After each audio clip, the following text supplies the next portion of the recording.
बाटे धइले सामान में, बाटे धइले सामान में दिनाई जी जी जी जी जी जी जी। Sunrise Recording Studio Patna. Music by Arya Sharma.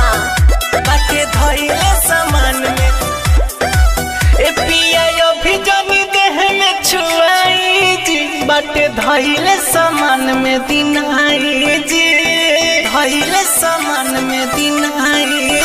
पिया यो भी जानी देह में छुआई जी। बाटे धइले सामान में दिनाई जी। कौन मोला हम लगाई हमारो जहगुआई, कौन मोला हम लगाई हमारो जहगुआई। लाज लागे कैसे खोल के देखाई जी।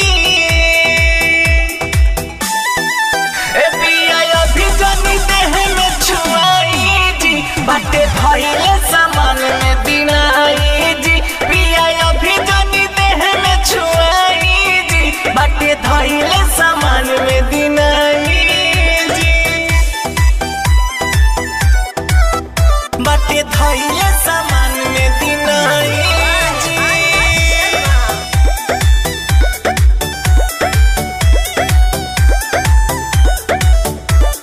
हवे छुआ छूत के ही बाउर बीमारी, कैसे बताई आवे मुहवा से गारी, मुहवा से गारी। दैयो रे दैयो हवे छुआ छूत के ही बाउर बीमारी, कैसे बताई आवे मुहवा से गारी।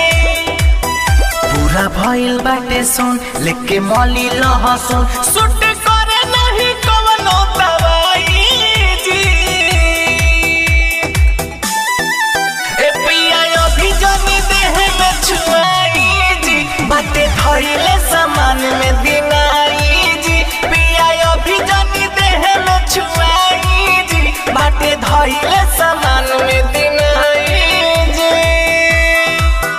बाटे धइले सामान में, बाटे धइले सामान में। Music by Arya Sharma. Sunrise Recording Studio Patna. लागे जब अंगूरी तयावे बड़ी मजा, हाथवा हटावाला पर मिले लागे साजा, मिले लागे साजा। अहि रे हमाई लागे जब अंगूरी तयावे बड़ी मजा, हाथवा हटावाला पर मिले लागे साजा। कभी मासूम भाता नइखे कमनो सुता।